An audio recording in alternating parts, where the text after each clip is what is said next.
चिंतामणि पारसनाथ भगवान की जय। शासन नायक भगवान महावीर स्वामी की जय। मुनि सुब्रत नाथ भगवान की जय। 2400 भगवान की जय। परम पूज आचार्य भगवान गुरुदेव विरासत कवि महाराज की जय। अहिंसामय विश्व धर्म की तीर्थराज संवेद शिखर की जय। प्यारे बंधु,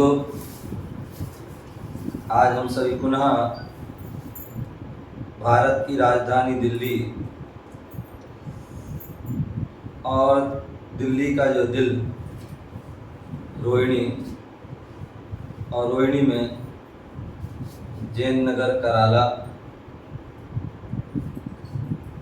जहाँ पर भगवान मुनि सुब्रत नाथ भगवान का यहाँ भव्य दिव्य सम्मोहन लगा हुआ है, जहाँ पर सभी 2400 भगवंत विराजमान हैं। तीर्थंकर गणधर मंदिर बना हुआ है।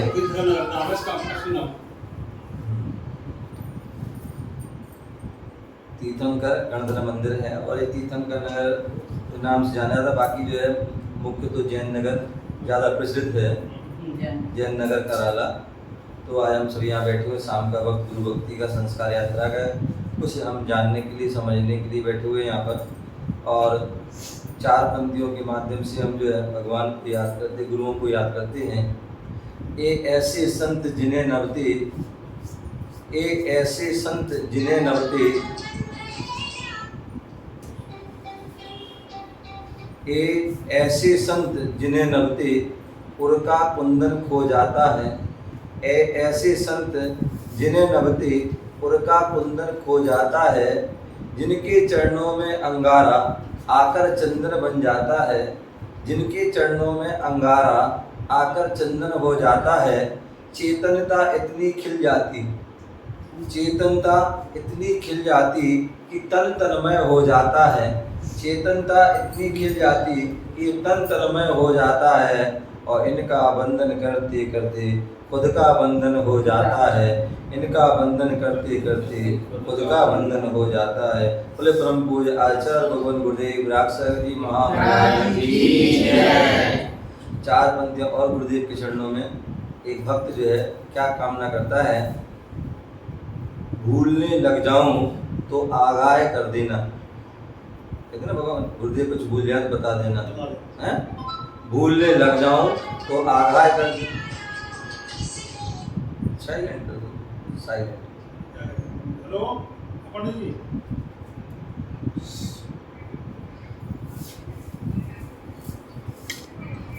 ठीक है। भूलने लग जाऊं तो आगाह कर देना। भूलने लग जाऊं तो आगाह कर देना। भूल को तुम ही मेरी सुधार कर देना। भूल को तुम ही मेरी सुधार कर देना। आपका आशीष सदा कल्याण पथ का होगा। आपका आशीष सदा कल्याण पथ का होगा। बस जरा सा पीठ पर हाथ रख देना। बस जरा सा पीठ पर हाथ रख देना। बोले परम पूज्य आचार्य भगवान गुरुदेव विरासत महाराज की जय। जिसको देख के जी उठे सारा आलम, जिसको देख के जी उठे सारा आलम, वो गुरुवर पे मरना अच्छा लगता है। वो गुरुवर पे मरना अच्छा लगता है। उनकी बातें करना अच्छा लगता है। उनकी बातें करना अच्छा लगता है। उनकी याद में रोना अच्छा लगता है। उनकी याद में रोना अच्छा लगता है। उनकी याद में रोना अच्छा लगता है। के जी उठे सारा आलम, जिसको देख जी उठे सारा आलम, वो गुरुवर पे मरना अच्छा लगता है, वो गुरुवर पे मरना अच्छा लगता है। और भगवान महावीर ने दो प्रकार के मार्ग बताए हैं, एक मुनि मार्ग, एक जो है श्रावक का मार्ग, एक संसार मार्ग, एक मोक्ष मार्ग, ठीक है ना। दोनों ही मार्ग में हमें क्या मिलते हैं, फूल भी मिलते हैं और कांटे भी मिलते हैं। दोनों ही मार्ग में फूल मिलते हैं, कांटे भी मिलते हैं। फूल में कभी फूलना नहीं, फूल में कभी फूलना नहीं, फूल माला मिली फूल गया, अरे वाह है, फूल में कभी फूलना नहीं। और सूल में मतलब कांटे मिले तो फूलना नहीं, फूल में फूलना नहीं और सूल में फूलना नहीं। ये जो है बहुत बड़ा रहस्य है, ठीक है ना। तो क्या बोल रहे हैं, चाहे कलियां हो या कांटे इस राह में,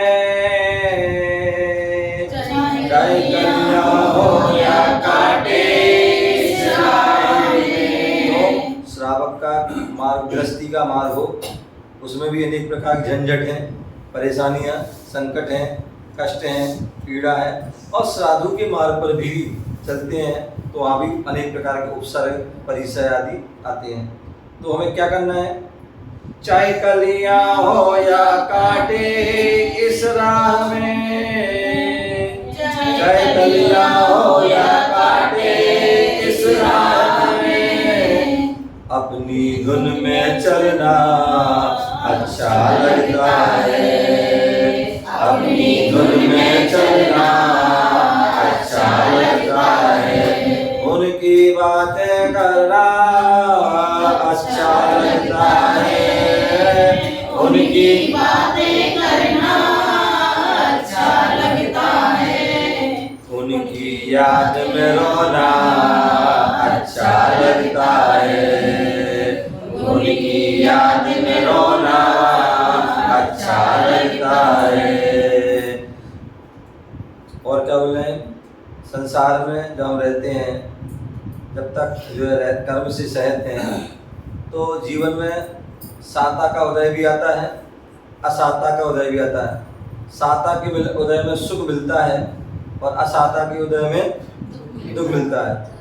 साता का उदय जो हमें पुण्य से होता है, असाता का पाप के उदय है। पुण्य का उदय अच्छे शुभ विचार से, शुभ जो है क्रियाओं से, शुभ वचन से होते हैं, और असाता का उदय जो है अशुभ विचार, अशुभ वचन, अशुभ क्रिया से होते हैं। तो अब ऐसे जो उदय में जब आता है तो क्या करना चाहिए, सुख आ रहा है तब क्या करना चाहिए, और दुख हो तो क्या करना चाहिए।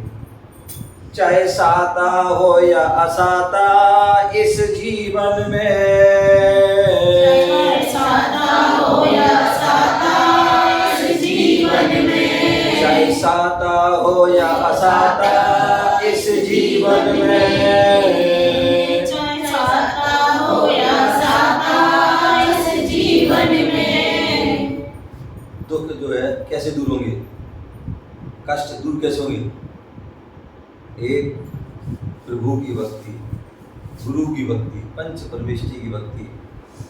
चाहे साता हो या असाता इस जीवन में, चाहे साता हो या असाता इस जीवन में, भक्ति भाव में रहना अच्छा लगता है, भक्ति भाव में रहना अच्छा लगता है, भक्ति भाव में रहना अच्छा लगता है, उनकी बातें करना अच्छा लगता है, उनकी बातें करना अच्छा लगता है, उनकी याद में रोना अच्छा लगता है, उनकी याद में रोना अच्छा लगता है।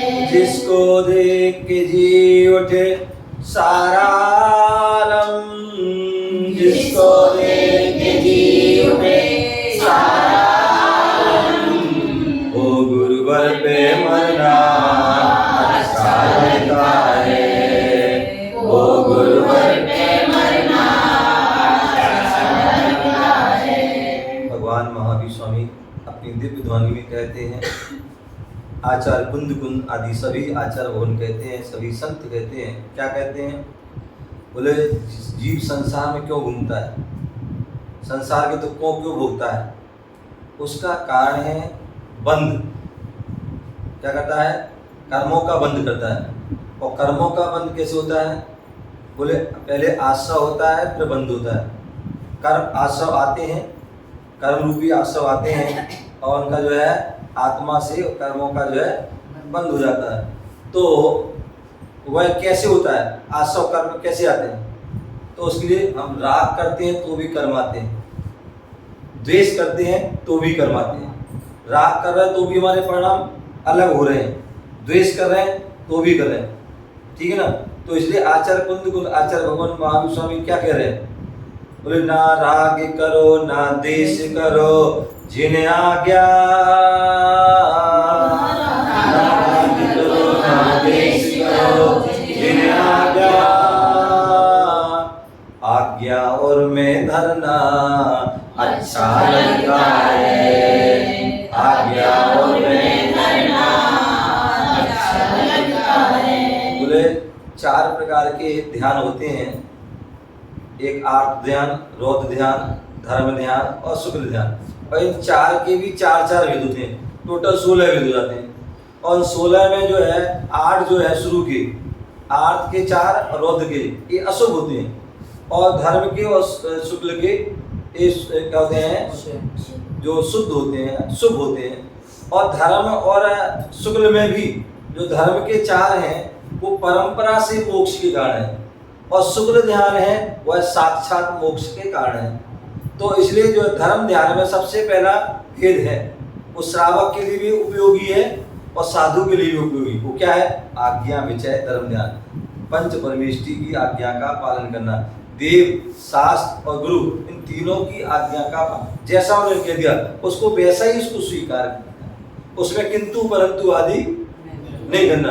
यदि किंतु परंतु आदि करोगे तो आप उनकी आज्ञा का उल्लंघन कर रहे हो, और जो उनकी आज्ञा का उल्लंघन करता है वो समझ लो जो है दुर्गति का, कष्टों का भागीदार होता है। तो इसलिए क्या बोले? ना राग करो ना द्वेष करो जिन्हें आज्ञा, ना राग करो ना द्वेष करो जिन्हें आज्ञा, आज्ञा और में धरना अच्छा लगता है, आज्ञा और में धरना अच्छा लगता है, आज्ञा और में धरना अच्छा लगता है, उनकी बातें करना अच्छा लगता है, उनकी याद में रोना अच्छा लगता है, उनकी याद में रोना अच्छा लगता है, गुरुवर गुरुवर जपना अच्छा लगता है, गुरुवर गुरुवर जपना अच्छा लगता है, गुरुवर गुरुवर रटना अच्छा लगता है,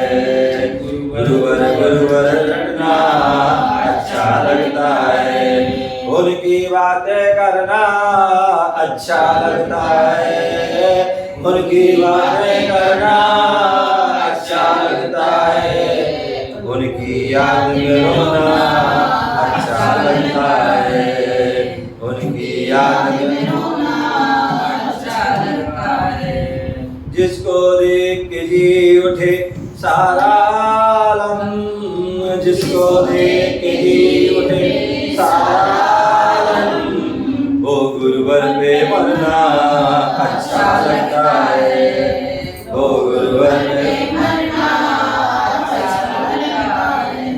और जब भी हमारे नगर में गुरुवर आते हैं और उनके हम सानिध्य में बैठते हैं, उनके साथ बैठते हैं, या हम जब भी गुरुवर के पास आते हैं उनके पास बैठते हैं, उनकी बातें सुनते हैं, उनके चरण साथ बैठते हैं, तो कभी कभी क्या होता है, मन में बैराग हो जाता है, ऐसा लगता है चलो सब छोड़ो, सब कुछ नहीं, सब बेकार है, चलो अपने धर्म ध्यान करो, गुरुओं के साथ रहो, टेंशन फ्री रहो, टेंशन